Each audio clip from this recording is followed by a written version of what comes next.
আমাদের জীবনে এমন অনেক ঘটনা ঘটে যেটা ঘটে যাওয়ার পরে আমাদের মন ভাবতে বাধ্য হয় যে সেই রাতের অন্ধকারে ঘটে যাওয়া ঘটনাটির পিছনে আসল কারণটা কী ছিল।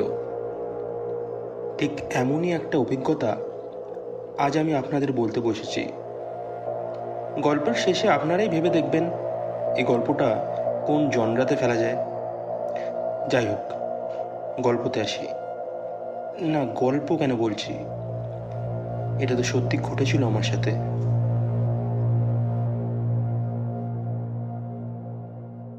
সেদিন অফিস থেকে বেরোতে বেশ দেরি হয়ে গিয়েছিল। সকালে খবরে যদিও বলেছিল যে সন্ধে নাগাদ কলকাতা ও তার আশেপাশের জেলায় খুব তীব্র বেগে বৃষ্টি হবে। তাই আমার প্ল্যান ছিল তাড়াতাড়ি কাজ গুটিয়ে 6টা নাগাদ বেরিয়ে যাব। কিন্তু কর্পোরেট সেক্টর তো আর সরকারি চাকরি নয় যে আমাদের সময় ধরে ঘড়ি চলবে। ঠিক বেরোবার মুখেই ব্যাঙ্গালোর থেকে আমার বস ফোন করলো। বলল, মালয়েশিয়া কোম্পানির যে ডিলটা আমাদের অফিসের সাথে সেটেলমেন্ট হয়েছে সেটা আজ কমপ্লিট করে দিতেই হবে, না হলে আমাদের কোম্পানির প্রায় কোটি টাকার লস হবে। তাই কী আর করা যায়। আর সত্যি বলতে বসের অনুরোধ মানেই আদেশ। লেগে পড়লাম কাজে। কাজ শেষ করে যখন উঠলাম পিঠটা খুব টনটন করছিল। ঘড়ির দিকে তাকিয়ে দেখি সর্বনাশ, এই যে 8:30 বেজে গেছে। এবার না বেরোলে তো রাত 9টার মেট্রোটাও পাবো না, আর বাড়ি ফেরাও খুব মুশকিল হয়ে যাবে।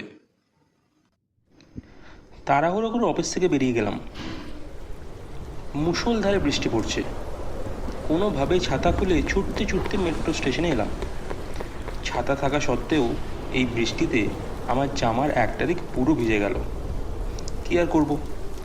তবে এই হাওড়া থেকে সল্টলেক সেক্টর 5 অবধি মেট্রো হয়ে আর কিছু না হোক আমাদের মতো বেশ কিছু অফিস কর্মীর মারাত্মক সুবিধা হয়েছে। না তো বাসের জন্য অপেক্ষা করতে হয়, না তো বাড়ি ফেরার তাড়ায় ভিড় বাসে ঠেলাঠুলো করতে হয়, আর না তো চিনার পার্কের সিগন্যালের মুখে পড়তে হয়। 20 টাকায় আরামসে এসিতে বসে বাড়ি ফেরা যায়। মেট্রো স্ক্রিনে দেখলাম 9টা 20-তে মেট্রো রয়েছে। ছুটে চলে গেলাম প্ল্যাটফর্মে। ঘড়িতে সময় তখন প্রায় 9টা 15। সাধারণত এই সময় রাস্তাঘাট, মেট্রো স্টেশন সব জায়গাতেই বেশ ভিড় থাকে, কিন্তু বৃষ্টির দরুন আজ সব জায়গায় জনসংখ্যা অপেক্ষাকৃত কম ছিল।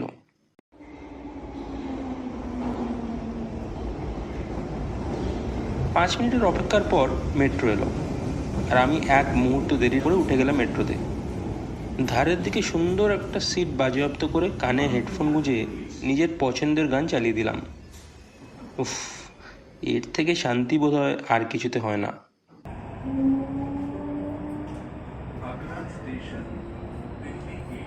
সেক্টর 5 করুণাময়ী হয়ে মেট্রো এসে দাঁড়িয়েছে সেন্ট্রাল পার্কের স্টেশনে। আমার আজও মনে পড়ে এই সেই সেন্ট্রাল পার্কের বইমেলা যেখানে নন্দিনীর সাথে আমার প্রথম দেখা হয়েছিল। সেন্ট্রাল পার্ক থেকে উঠলেও প্রায় ডজনখানেক মানুষ। তারই মধ্যে থেকে একজন আমার পাশে এসে বসলো। আপনি অনিমেষ না? চমকে উঠলাম, কারণ এই গলা আমার অচেনা। অথচ ইনি আমার নাম জানলেন কি করে। দেখলাম আগন্তুককে। 30-35 বছরের একটি ছেলে, পরনে পাঞ্জাবি পাজামা, কাঁধে একটা ঝুলায়মান ব্যাগ, মাথার চুল উস্কো খুস্কো। না, এত কাছ থেকে দেখেও তো আমি তাকে চিনতে পারলাম না। আগন্তুক বলে উঠলেন, আপনি আমাকে চিনবেন না, তবে আমি কিন্তু আপনাকে চিনি। আপনি কি করে আমায় চিনলেন? আমি তো আপনাকে চিনি না। আমি তো আপনাকে কোনোদিন দেখিনি। আমিও আপনাকে কখনো সামনে থেকে দেখিনি, তবে আপনার ফটো দেখেছি। আমার ফটো? আপনি মনে হয় অন্য কারোর সাথে আমায় ঘেঁটে ফেলছেন। আমি অত বড় সড়ো গোছের কেউ নয়। নন্দিনী দেখিয়েছিল। আবারও অবাক হলাম। এই যে নন্দিনী কেউ চিনে, আমার স্ত্রীর পরিচিত কেউ কি? আপনি নন্দিনীকে চিনলেন কি করে? কে বলুন তো আপনি? আপনার নামটা? আমি আমি নীলাদ্রি বোস। আসলে আপনার স্ত্রী নন্দিনী এবং আমি government college of art and স্কাল্পচারে পড়তাম। ওর ব্যাচমেট আমি, সেই থেকেই আলাপ। বিষয়টা কিন্তু এখনও আমার কাছে ধোঁয়াশাই ছিল। নন্দিনীর প্রায় সকল ব্যাচমেটকেই আমি চিনতাম। কই, এনাকে তো কখনো সেই রকমভাবে দেখিনি বা তার নামও শুনিনি। আমি কথা জারি রাখলাম, ও আচ্ছা, জেনে ভালো লাগলো। আপনার বিষয়ে আমি কখনোই নন্দিনীর মুখে কিছু শুনিনি। না, আসলে আমি একটু দূরে দূরে থাকতাম সকলের থেকে, ভয় হতো। বেশ, তা আপনি কি এক্সিবিশন করেন? হ্যাঁ, করি আর কি, ওই টুকিটাকি, হই করেই খাই। বাই দ্য ওয়ে, নন্দিনী এখন কি করে? মানে আর্টের জগতের থেকে তো অনেকটাই দূরে চলে গেছে। অনেকবার বলেছি, কথা শোনেনি। একটা ঘটনার উপর ভিত্তি করে নিজের এতদিনের তপস্যা ছেড়ে দেওয়া কোনো বুদ্ধিমানের কাজ বলুন তো? ওটা কোনো মামুলি একটা ঘটনা নয় অনিমেষ। নিজের জীবনের সব থেকে শ্রেষ্ঠ সময়ে দাঁড়িয়ে নিজের কাছে হেরে যাওয়ার যে স্ট্রাগলটা, সেটা আমি আপনি বুঝবো না। সত্যি বলতে আমি ওকে জোর করি না একদমই। হাউসওয়াইফ হওয়ার ইচ্ছেটা সম্পূর্ণই ওর তরফে ছিল। তবে এখন দেখি টুকিটাকি আঁকাআঁকি করছে, পাড়ার ছোট ছোট ছেলে মেয়েদের আঁকাও শেখাচ্ছে। দেখি যদি এই করেই আবার নিজের জগতে ফেরাতে পারি। শুনে আমারও বেশ ভালো লাগলো। নন্দিনী আবার তুলি ধরেছে। না হলে ওর জীবনের রঙিন ক্যানভাসে কালো রং মিশিয়ে সবটা তছনছ তো আমিই করেছিলাম। মেট্রোর গতিবেগ হঠাৎ যেন বেড়ে গেল। এসির হাওয়াটাও যেন শরীরে বড্ড বিচ্ছে। আপনি কি বলতে চাইছেন ঠিক বুঝলাম না। আপনি জানেন কিনা জানি না, সেদিন ছিল সবচেয়ে বড় পরীক্ষা। আমাদের স্টেটকে রিপ্রেজেন্ট করেছিলাম নন্দিনী আর আমি। আমাদের শিক্ষাগুরুরা জানতেন আমি আর নন্দিনী ঠিকই ন্যাশনাল লেভেলের জন্য কোয়ালিফাই করে যাব। ও, আপনিও ছিলেন? না, সত্যি আমি এটা জানতাম না। নন্দিনী নিজের জীবনের সবচেয়ে সুন্দর ছবিটা সেদিনই এঁকেছিল। ওর ওই রঙিন উজ্জ্বল ক্যানভাসের আশেপাশে কেউ ছিল না। নিজের সৃষ্টির নাম দিয়েছিল গুলবাহার। মেয়েটির মুখটার একদিক ছিল ক্লান্ত, পরিশ্রান্ত, ঠিক শীতকালে পাতা ঝরার মরশুমের মতন, আর অন্য দিকটা ছিল উজ্জ্বল, প্রাণবন্ত, ঠিক যেন বসন্তের বিকেলের প্রস্ফুটিত ফুল। মৌখিক অভিব্যক্তির সাথে ঋতুর এই মেলবন্ধন নন্দিনীর থেকে ভালো কেউ করতে পারতো না। ওর ভালোটা হয়তো সময় সহ্য করতে পারলো না, নাহলে ওর ওই আঁকা ন্যাশনাল লেভেলে যেতই। সময়ের দোষ নয়, ইগোর লড়াই অনিমেষ। মানে, it was just an accident, wasn't it? উদ্দেশ্য প্রণোদিত অ্যাক্সিডেন্ট, যাতে নন্দিনী ন্যাশনাল লেভেল অবধি পৌঁছতেই না পারে। হোয়াট? কে করেছিল ওই অমানবিক কাজটা? সে কি মানুষ আদৌ? ছি! আমি যদি আজও জানতে পারি সে কে, তার বাড়ি গিয়ে তাকে মজা দেখিয়ে আসতাম। সেই অমানুষ আর কেউ নয় অনিমেষ, আমি।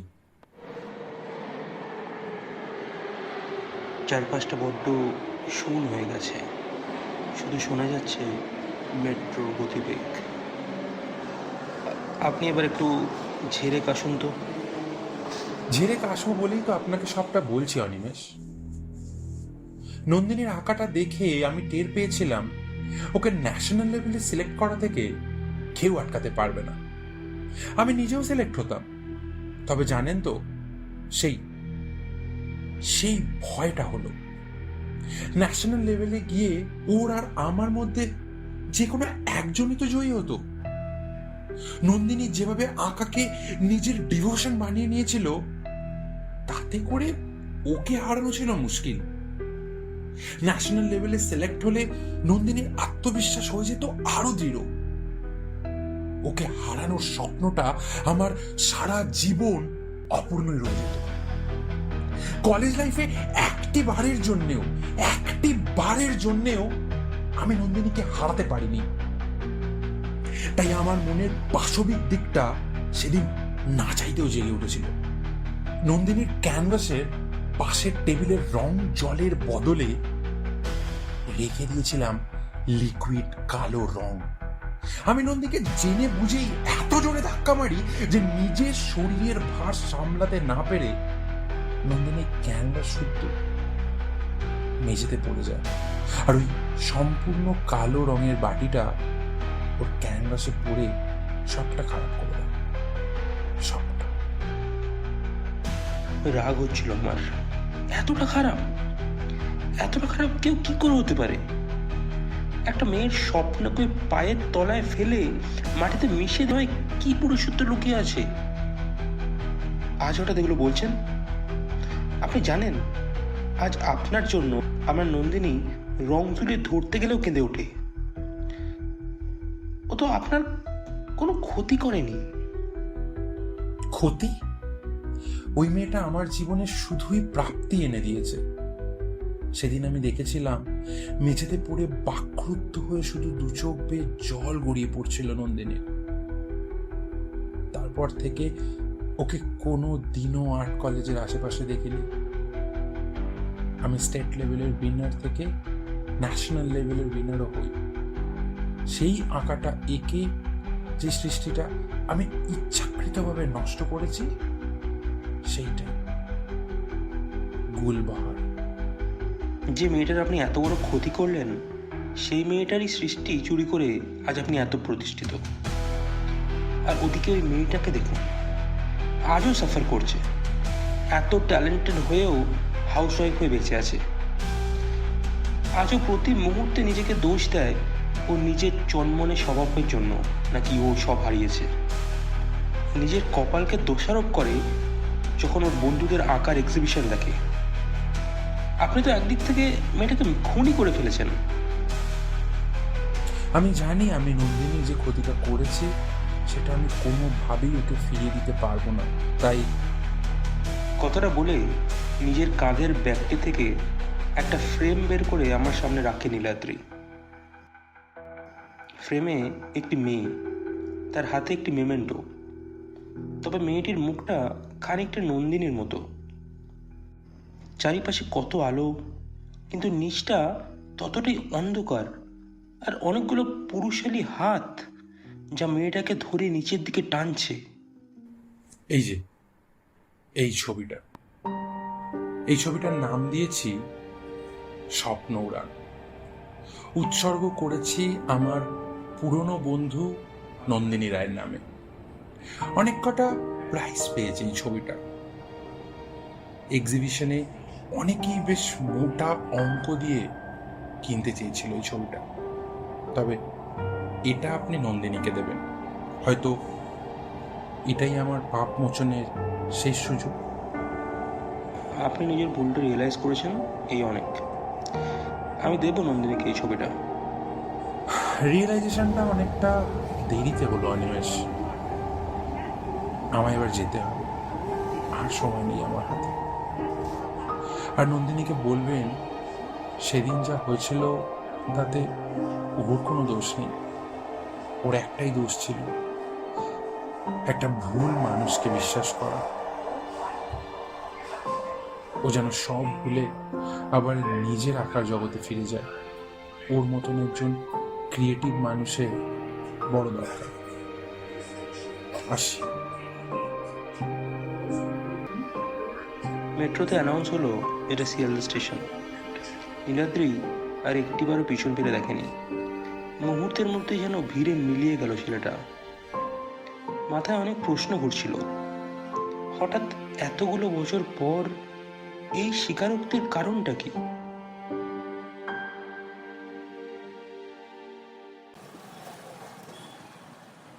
হাওড়া স্টেশনে যখন নামলাম তখন বৃষ্টিটা একটু ধরেছে। তাড়াতাড়ি করে একটা টোটো ধরে এলাম মন্দিরতলা। সারা দিনের পর নিজের বাড়িটা দেখে বেশ ভালোই লাগলো। তবে আজ যেন মনে সেই ভালো লাগাটা থেকেও নেই। একটা অস্বস্তি আক্কেল নাতের মতো বিরক্ত করছে। বাড়ি ফিরে নীলাদ্রির বিষয়টা ঠিক কিভাবে নন্দিনীর সামনে উপস্থাপনা করব সেটাই ভাবছিলাম।